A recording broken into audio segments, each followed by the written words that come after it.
Welcome, everybody, to our webinar, What's New at the National Zoning Atlas.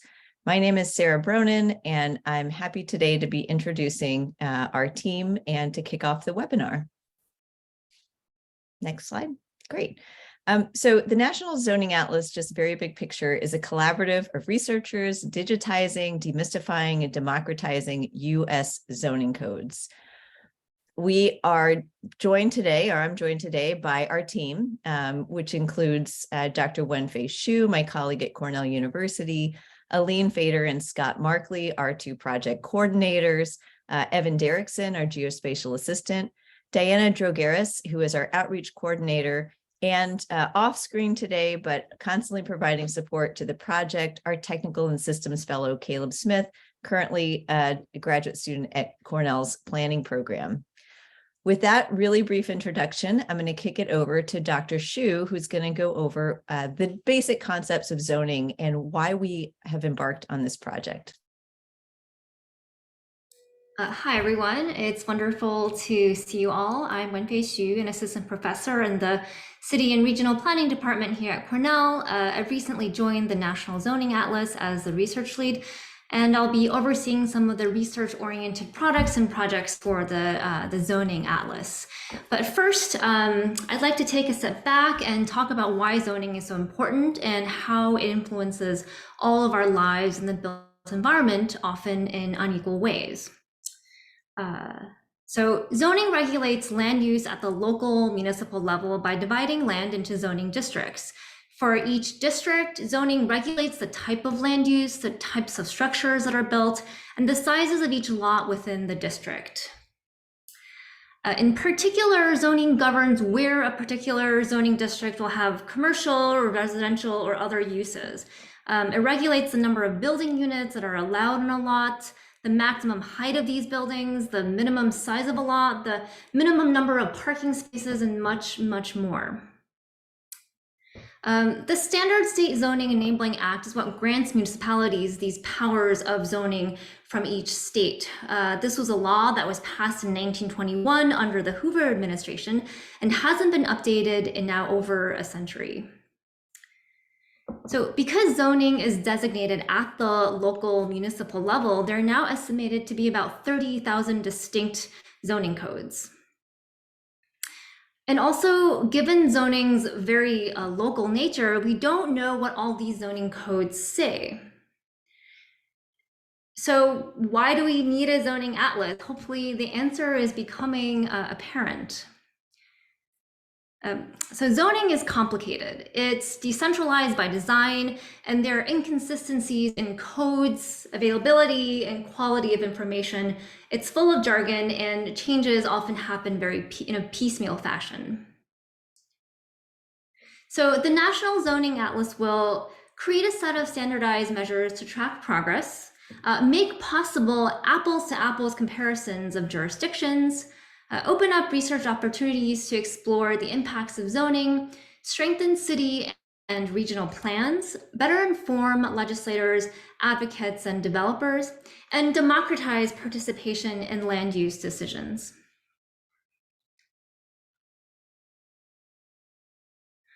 And so we're so excited that there are now 18 state zoning atlases that are collectively part of this effort to demystify, digitize, and democratize zoning. And so with that, I'll pass it back to you, Sarah.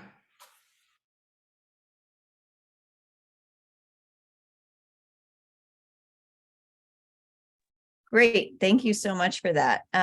Just wanted to mention that there are two complete state zoning atlases.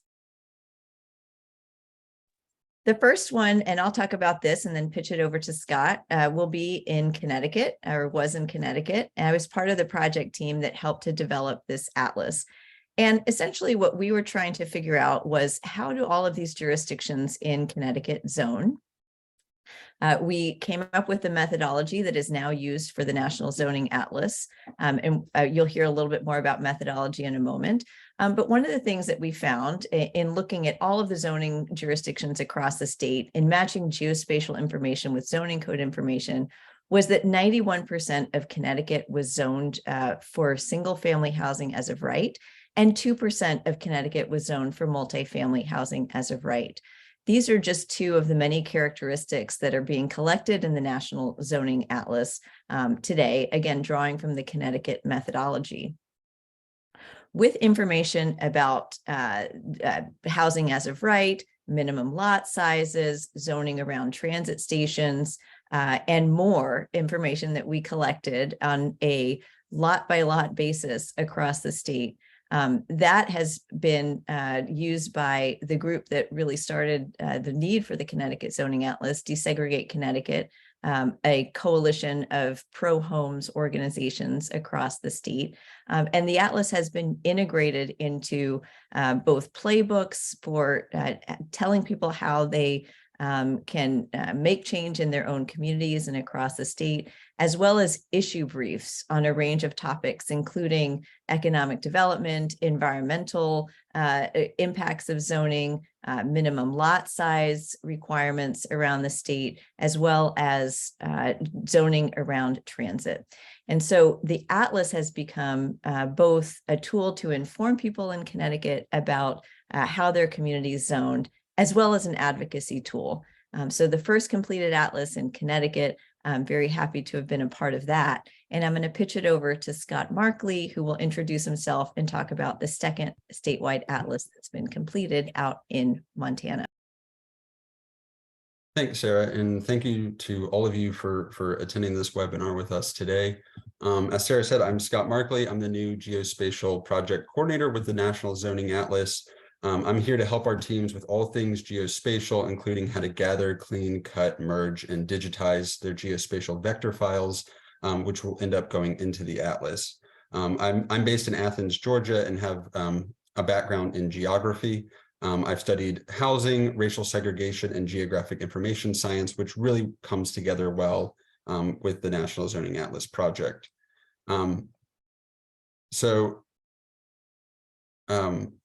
The Montana Atlas, as Sarah said, has just recently been released a few weeks ago, actually. It was produced by the Frontier Institute, which is based out of Montana. And they were interested in analyzing some of the restrictions to affordable housing construction across the state. They were interested in types of exclusionary zoning like minimum lot sizes and single family zoning. And so that's really kind of what sparked their interest in making this atlas. One thing that they really like about it was that the zoning atlas allows for easy apples to apples comparisons between different municipalities. Here's two of them shown in this slide. We've got Great Falls and Helena. Great Falls, only about 8% of their total land can be used for multifamily housing construction as of right. Whereas Helena, which passed a law in 2019, virtually eliminating minimum lot sizes and enabling more multifamily housing construction, has 58% of their total land and 100% of the residential land available for multifamily housing construction as of right. And so this this tool, the Zoning Atlas, is currently being used by the Montana team to help push states work on state legislative changes that will permit multifamily housing construction by right in more cities and eliminate some of the minimum area penalties currently on the books. Montana's website is already live. They've put out a really great video shown here. They've got an excellent, it's got a lot of great information about the project and about their interest in zoning. You can check that out actually on our website on zoningatlas.org/Montana. That's their state page, which has all the links to the project. So those are the two teams that have completed their atlas, but I'll cover here some of the 18 other or the 16 other teams that are currently in the process. Connecticut, Montana finished, but we've got several that are really close to finishing. New Hampshire, Rhode Island, Massachusetts should be coming live in the next coming months. So those will be coming out soon. And then we've got several teams that have just launched with us. They're building their teams out and hiring workers to help build the atlas. Those include Michigan, Virginia, Missouri, and Maine. And then we've got several other teams that are building out their states bit by bit in various stages of the process. Several of these teams have partnered with different organizations and institutions. Many of their team leads are based at universities, state and regional government agencies, and nonprofits and professional organizations. Some of our university partners, of course, include Cornell, but also the University of Michigan, UC Berkeley, and the UNC Charlotte and Chapel Hill. Some of the state and regional government agencies working on this project include the New York Homes and Community Renewal, Chicago Metropolitan Agency for Planning, and the Metropolitan Area Planning Council out of Boston. And then some of the nonprofits and professional organizations that have gotten involved include the Regional Plan Association in Metropolitan New York City, the Frontier Institute, Housing Works Rhode Island, Code for the Carolinas, and many others.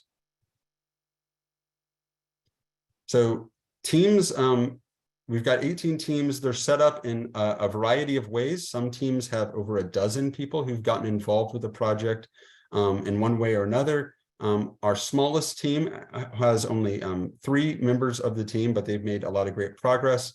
A lot of factors go into building a team, including the size of the state, the number of municipalities with zoning powers, how clean the state data is, and the expertise and time that members of the team can commit to the project. So a lot of teams have taken on a lot of different forms. Generally, though, teams will take, their structure will look pretty similar to this. All teams will have a state director or co-director, which is generally someone who has a background in zoning, city planning, law, or the like. And they are tasked with coordinating all the moving parts of the project. They also serve as a point of contact for the team with the National Zoning Atlas. Ideally, the person that would serve in this role would work for a local or regional planning agency, be a researcher at a nonprofit, or work at a university as a professor. Having some of these institutional ties can help with things like finding people to serve on the team and to secure funding. A lot of different teams have also built out zoning code leads and geospatial leads. It kind of depends on the size of the state involved, but typically these 2 leads will manage the zoning code side of the project and the geospatial side respectively. So that might involve finding, managing, and cleaning different GIS files for the geospatial lead, or some of the zoning code atlases, which can be provided can take on a bunch of different forms across and be in different conditions across the states. And then typically they'll work with a team of zoning code analysts who serve as sort of the boots on the ground to help enter the data into the data editor, and which will be covered later in the presentation. And then the geospatial analysts will work with the lead to clean, cut, merge all of the GIS files. Teams will also frequently work with regional leads or outside advisors. These are not involved with every team, and it sort of depends on the size of the state involved. But if you're working with a very large state, you might prefer to break it up into different parts. And then so you might have a regional lead managing the project on the western half of the state or the eastern half of the state, for example. And then also several teams have worked with outside advisors in cases where they don't have the expertise in-house. They might work with someone who's not officially part of the team, but might provide some oversight. So there, I'll pass it on to Aline, who will cover the next part of the presentation. Hello, everyone. My name is Aline Fader, and I am the Scots compatriot on the zoning code side. So I help all of the teams with understanding their zoning code, finding their code, and that sort of thing. I have over 10 years of professional experience as a planner, and I'm very happy to be here today to tell you a little bit about the process of actually putting together one of these atlases. So to support these teams in actually putting together their data in a consistent way, we have a comprehensive guidebook. It's available on our website, and I really encourage everyone to check it out. Over time, as teams have come across different issues and common questions, we've updated it. And we are in the process of creating a brand new version to support what is going to be a new digital interface, a new digital editor online. And we're hoping that that'll be released fairly soon. You'll hear more about that from Evan in a moment. The guidebook, much like the Atlas workflow, is divided into two main sections. Your geospatial section, which talks about how to find and clean up a lot of the geospatial data, and in some cases actually create it when you don't actually have any raw geospatial data from existing municipalities. The other half of it goes over zoning code analysis. And so, sorry, excuse me. It explains how to collect zoning codes and actual zoning maps. And then it goes on to show teams how they can take stock of over 100 different characteristics of zoning. Next slide, please. So these you know, as one face said, these can include a ton of different things, different types of uses, number of dwelling units, minimum lot size, densities, heights, setbacks, that sort of thing. And of course, everyone's favorite, parking requirements.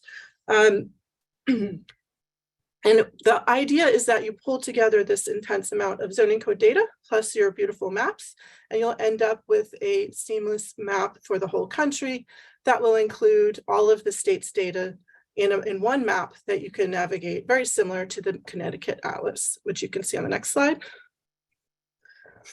So the teams will run into roadblocks, and that is what we're here to help with. We will help you get past any of those roadblocks. And so as always, anyone who's on an existing team should feel free to reach out, and we'll have some office hours set up to help aid in that. And we're really hopeful that this will eventually become a tool that everyone can use to better understand zoning in their communities. With that, I'll hand it over to Evan. Hi, I'm Evan Derrickson. I'm the geospatial assistant for the National Zoning Atlas, and I'll talk a little bit about the editor that Elaine just mentioned. So the editor tool is kind of our next phase of gathering data. It's a custom tool that we're developing, and it's how we're going to collect all this data, kind of manage the project, and then publish it to the web. So you can see on the right side here, there's what a contributor to the Atlas will see for Portland, Maine, and it has the overview of the zoning districts that have been collected. That Portland, Maine has 41 zoning districts that we found, and then in this screenshot, they're all in progress. So contributors are still adding the details of all those elements that Elaine just talked about. As they finish, they'll submit them for review, and then a coordinator will be able to review and mark that they're either completed or that they need corrections. And then here's kind of that detailed view of all the, well, not all, but a number of the districts that a jurisdiction will have.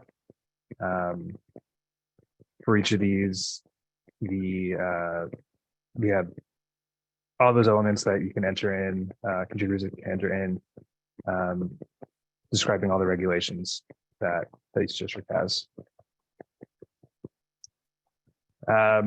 The Atlas takes a lot of the lessons that we've learned from data entry to date, as we've done kind of those first iterations of the Atlas. It's very streamlined.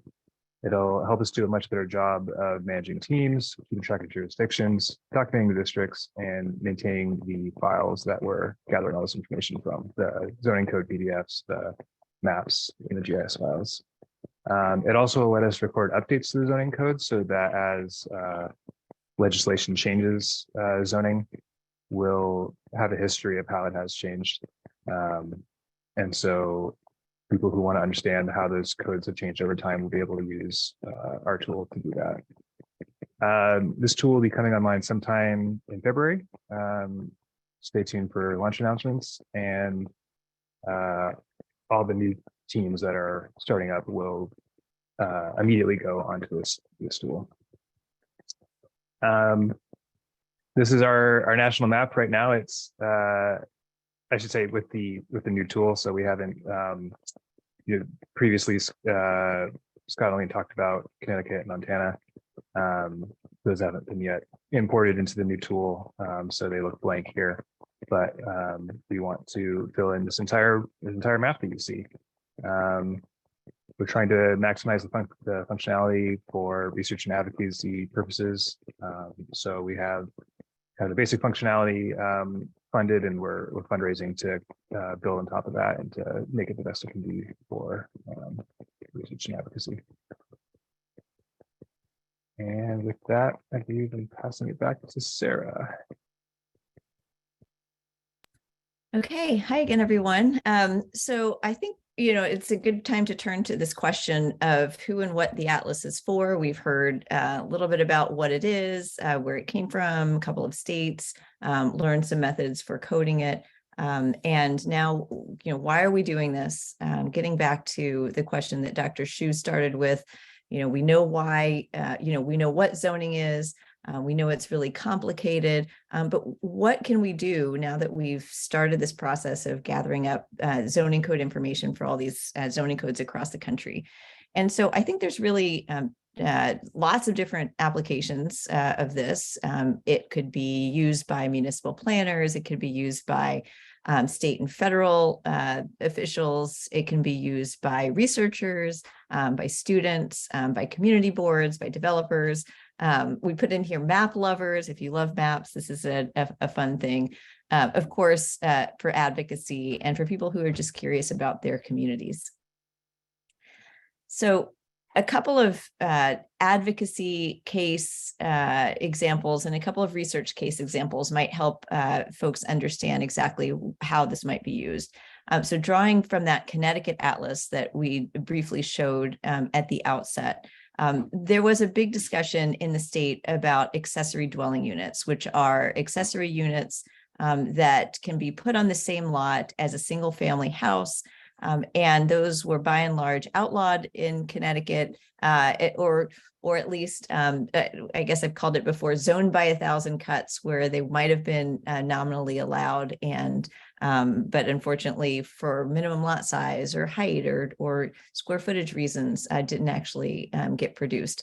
So that group that I mentioned, Desegregate Connecticut, use the zoning atlas to essentially give people information about how their town zones. You can't really see it, the full, I guess, one pager on the left here, but that's a one pager that folks used in Stamford, Connecticut, which unfortunately bans accessory dwelling units. It describes what accessory dwelling units are. It shows images of the map, and that information based on the atlas was used not only for Stamford, but for towns all over the state. And it was coupled with a campaign that included videos like the image that you see on the right, which is a video of a family and their experience of having an accessory dwelling unit during the COVID-19 pandemic, where one of their family members could stay.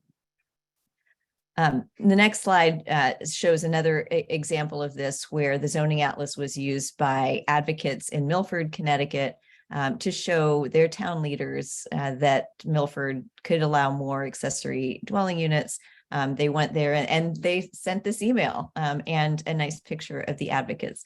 So thank you to Rachel Merva of Milford for sending that along and showing how the atlas could be used, not just through state advocacy, but also at the local level.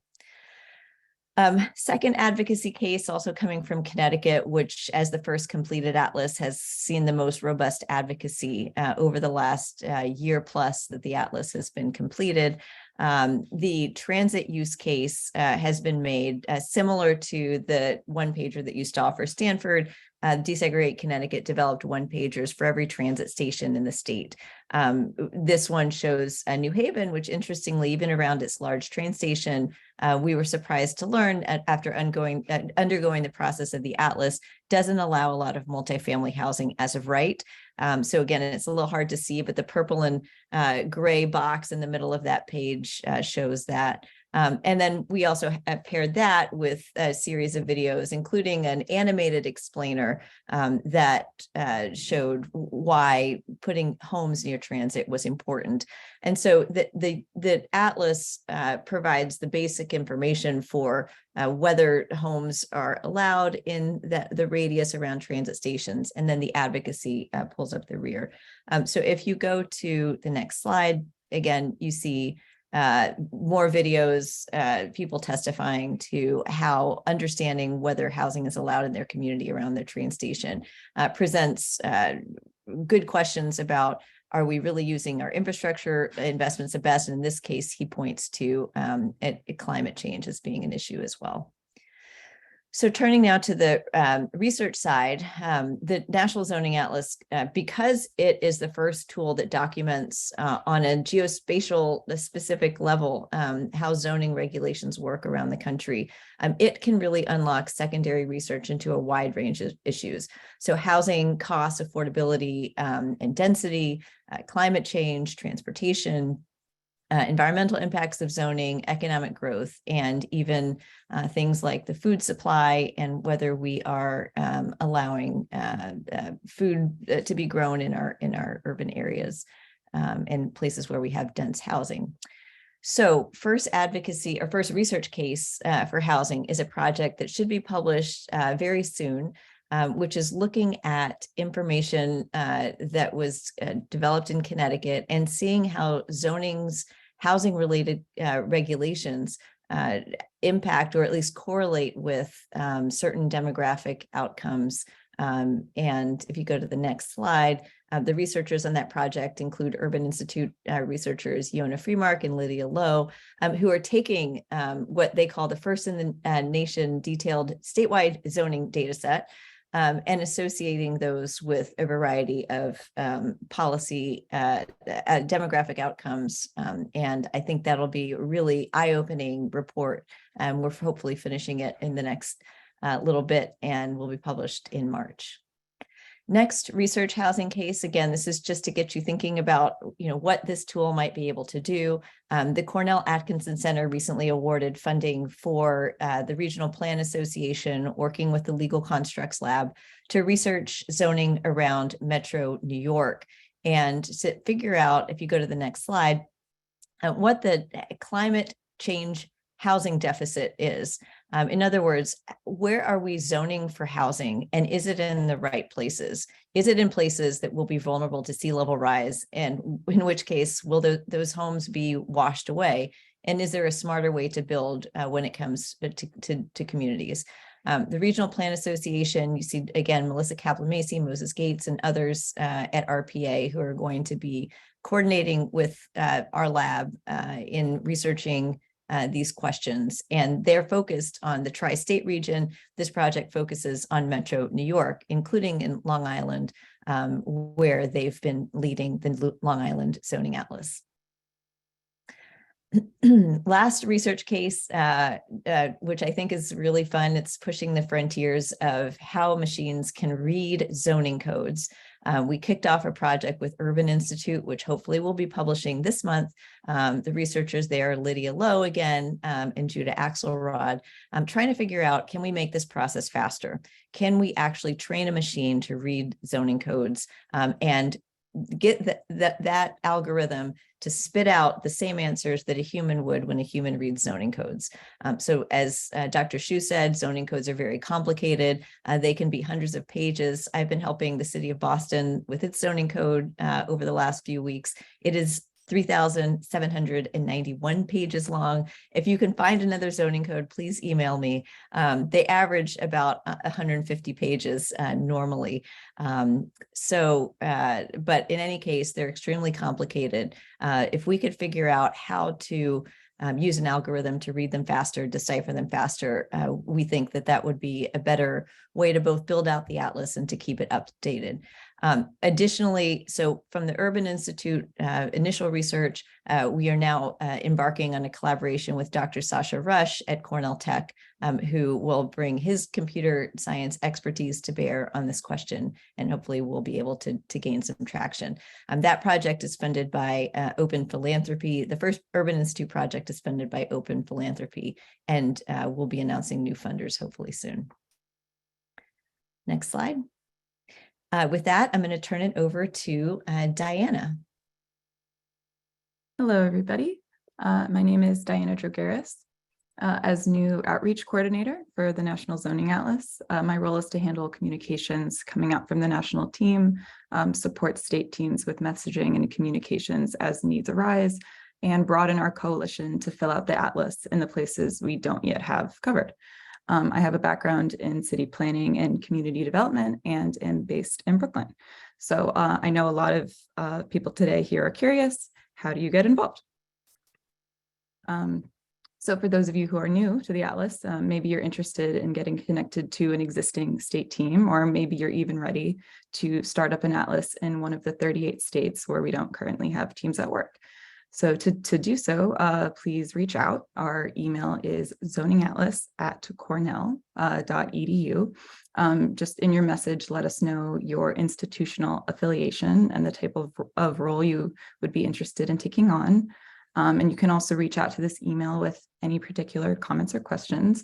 And again, that's zoningatlas@cornell.edu. So some of you here today are maybe already on board, but you might be looking for help. So beginning this week, we're going to be hosting monthly office hours. Scott will be available for geospatial related assistance every first Friday of the month between 2 and 4 p.m. So that means the first session is this week on Friday at 2. And Aline will be available to answer your zoning analysis questions every third Friday of the month between 2 and 4 p.m.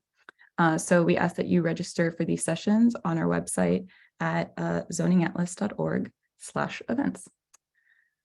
So for those of you interested in the Atlas in any kind of capacity, if you want to keep up with the Atlas news, announcements, and events, if you want to know when a new state Atlas is completed, or you want to keep tabs on all the exciting developments we've mentioned today, you can follow us on our social media platforms. So that's Twitter and Instagram at Zoning Atlas, and on LinkedIn at National Zoning Atlas.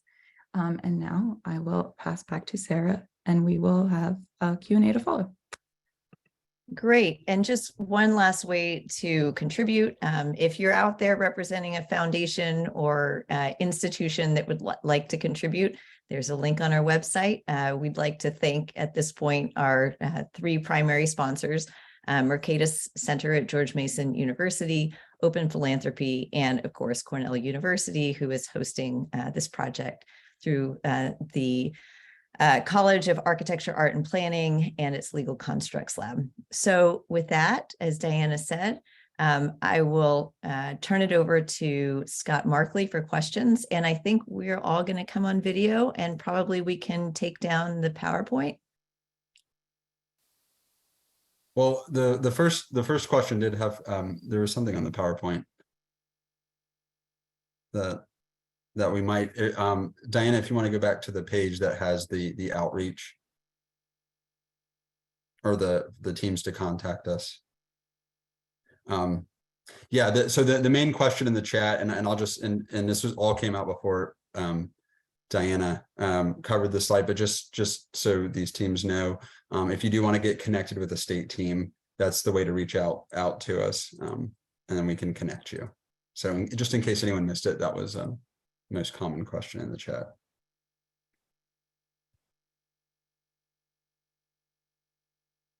Okay.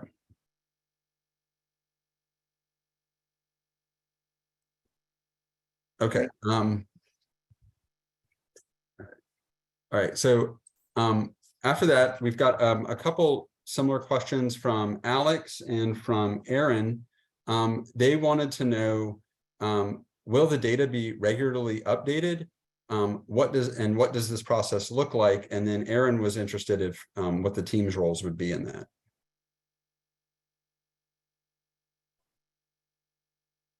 So Elaine, do you want to take that question? Scott, you may have to pitch it over to assign us as you see fit, but maybe I'll pitch it over to Elaine. Sure. I mean, we're still working out the logistics of this essentially, but the hope is that, the state teams we're asking them to kind of assess what their involvement would be long-term and how they would want to handle that. One of the big benefits of having a public data set is that when things need to be updated, the public can tell us it needs to be updated, and then we can make sure it happens. So while zoning changes happen often, they are not, like a daily occurrence in every jurisdiction. So we anticipate that there will need to be a set, kind of cadence of updates that happen for each state. And we're currently kind of investigating the, kind of the long-term, like how we might do that for each team and nationally. I hope that answers the question. All right.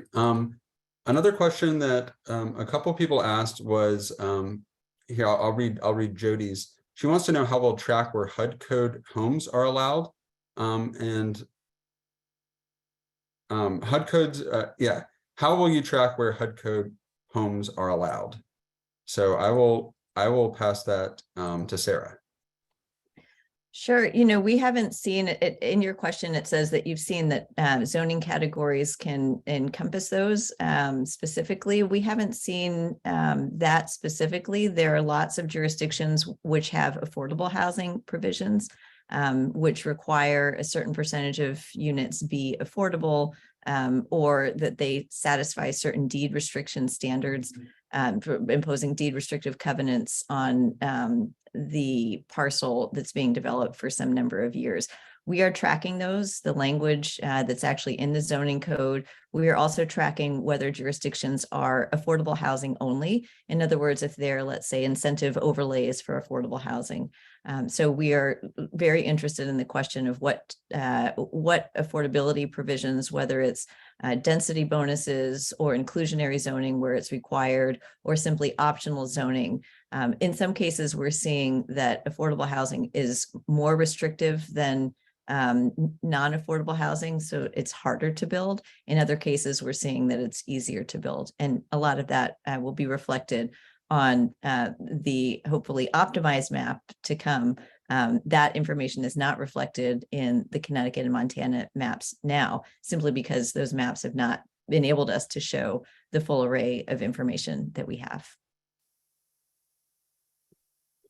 Next question comes from Alex. They ask, will all the new data be edited in the National Zoning Atlas editor? Does that mean preliminary data won't be built out or cleaned up using traditional desktop GIS applications? And I'll pass that to Evan. Yeah, so we are, no, I think is the answer to that. Gonna make sure I get the double negative. We are gonna be leaning fairly heavily on GIS expertise on the state teams and desktop GIS use by them. Our editor, it's a tool for collecting the GIS data, but we don't really have much editing capability that's sort of scoped for it. And so, yeah, we are going to be kind of planning on having the state teams do most of the GIS editing ahead of time with desktop GIS. Yeah. Yeah, the editor tool is just to load the geospatial files and the zoning code information, but the sort of cleaning of the files, there can be some latitude in how teams do that, but that will primarily be on the back end with GIS software. The next question we have comes from a different Alex, asking about if our platform is it capable of handling jurisdiction-specific detail to be adopted as an official usable map for the jurisdiction? So it's a two-part question. We'll start with that one, and I can send that one to Aline.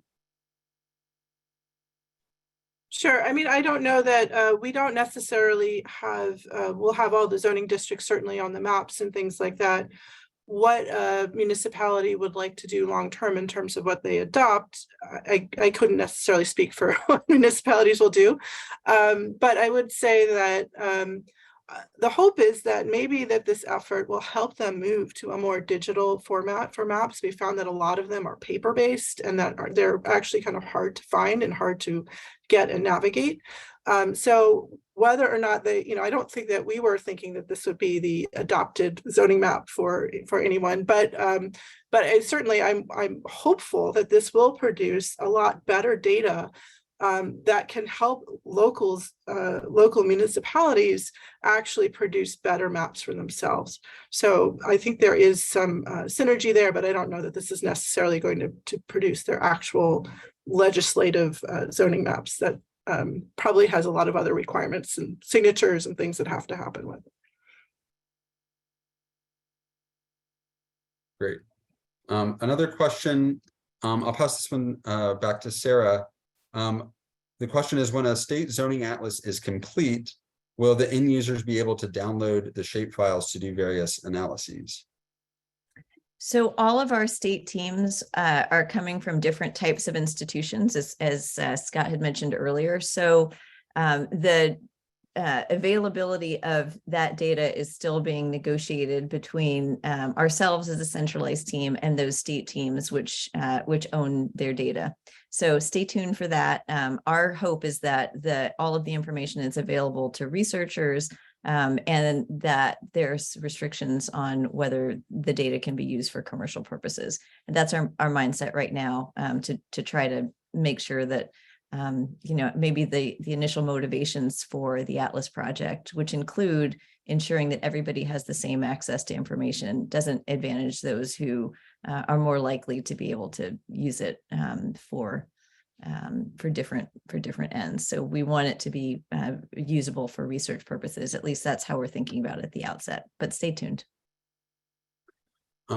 We've got a follow-up kind of in a way to that question, which I think I could pass back to Sarah, but then I think Evan too will have some insight on this. But the question's from Martha, and they asked, do you have any thoughts about including overlays showing historic districts? So I have a special interest in historic places, and in Connecticut, we actually did log which districts were industrial heritage overlay districts. And that brings us to, I guess, maybe a global comment to reinforce, which is the state teams are asked to collect these 100 regulatory characteristics, but they can add characteristics that they're interested in. So if you are interested in historic overlays, that's something that you can log. In a lot of cases, the historic overlays or the historic district regulations are pretty self-evident by their name, because it will say historic district overlay. So you could also search districts and get a pretty good sense of those across the state or across a couple of states. But other state teams, for example, New Hampshire has logged 5 or more family housing because of a quirk in state law that allows that. In our test models, we added the characteristic of whether ice cream shops were allowed in the jurisdiction. So you can get creative as you embark on one of these projects. But certainly historic districts are of interest. The other thing I'll just say is that in another outgrowth of this project, I hope, will be an interest in mapping local land use regulations of all kinds. There is not a national map for local historic districts, which are separate from zoning, but nonetheless regulate historic places that are designated historic. So if you're super interested in that, there's a parallel project that can be done to the zoning project, which is a national map of historic districts. Great. I've got a question for Diana from Jennifer asking, what are some suggestions about outreach strategies to be inclusive of our communities in doing and sharing this work? I think this is a really good question. And actually, Sarah, maybe you can talk a little about this with your experience in Connecticut particularly. But this is a question that has come up in our individual meetings with states so far. I think it's something we have to think about, but know that, everyone is in the same boat right now. There are a lot of interests, ideas, even agendas to balance. So this is definitely on our radar, and probably more to come soon. Yeah, and I'll just say that, again, as Scott alluded to, the state Atlas teams are composed in some cases of advocacy organizations, like Frontier Institute, a libertarian think tank out in Montana. They are using this data in different ways. And I think as we see more advocacy groups coming on board, including a few very exciting collaborations in the new state teams, we're going to see that outreach being done at the local community level, at the state level, in ways that we couldn't possibly imagine how to sort of disseminate nationally from here. So one great thing about this project is that it does involve so many state and community leaders who are able to take this information and use it for their own purposes, but also, I mean, for me anyway, the data speaks for itself. So however it's being used, that the truth is, as evidence in the zoning atlas, going to speak for itself. I'll put myself on. We've got a question that's more in detail, but so I'll read it. For the team. I think Aline will be particularly well positioned to answer this one, but I think it could also be read as it's about a specific issue, but I think it can also be applied more broadly. So Alex asks, regarding the HUD code home bans, will map bans on pre-1976 mobile homes, many jurisdictions ban HUD code homes except for specific trailer park zones, even if they would otherwise meet the dimension and use restrictions of R1 style zoning. So I think the question is about sort of that level of detail and what these maps will end up being able to provide.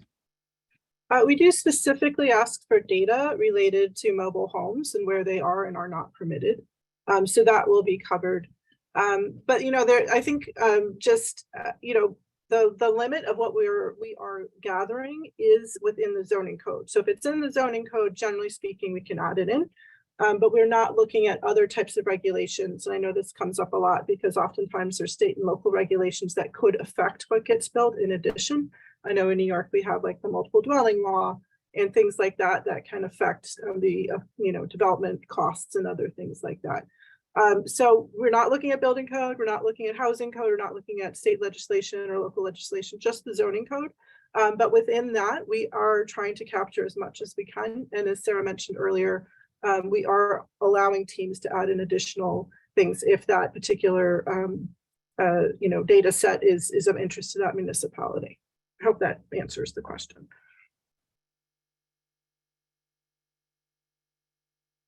All right, that is all the questions that I was able to sort through on this. Scott, there's one quick question that got a bit higher up, I think, about data for I was kind of covering it as data for the current atlases, which is where the GIS data is available. Yeah, can you speak to that, Evan?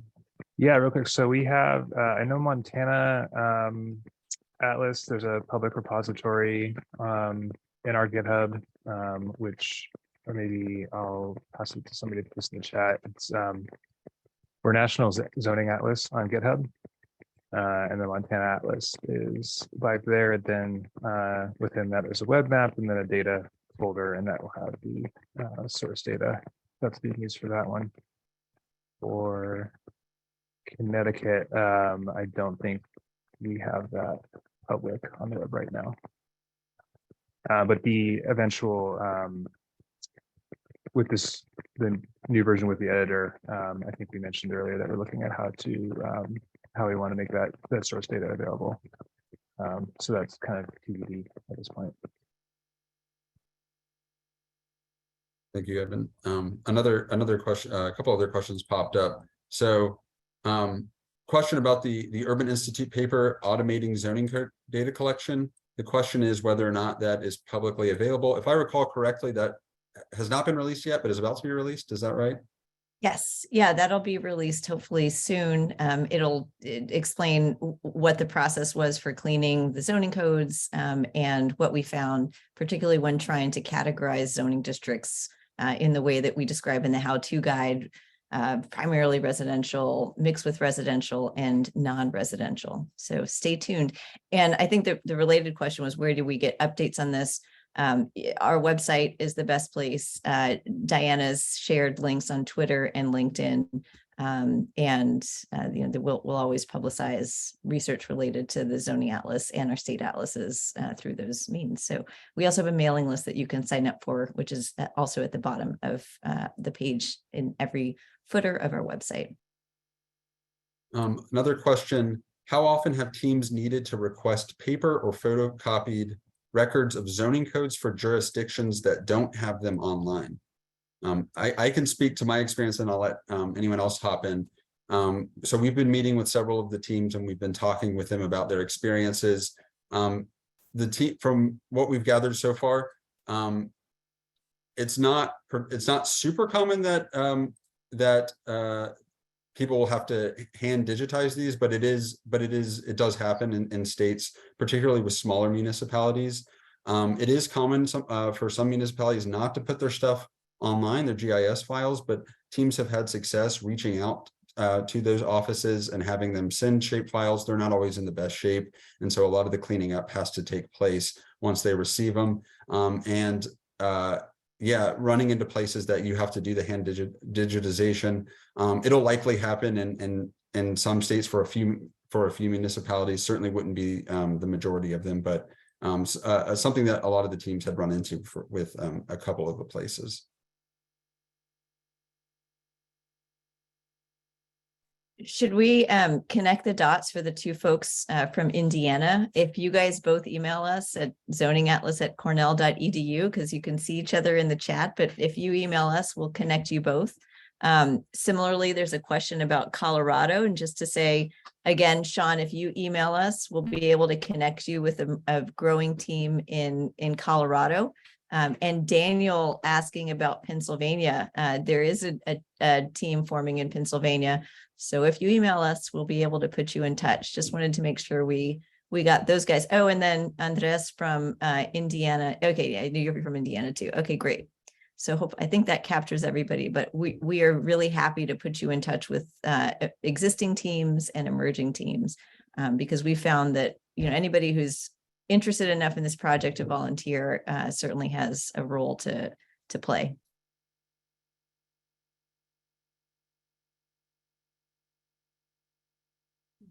That concludes the questions.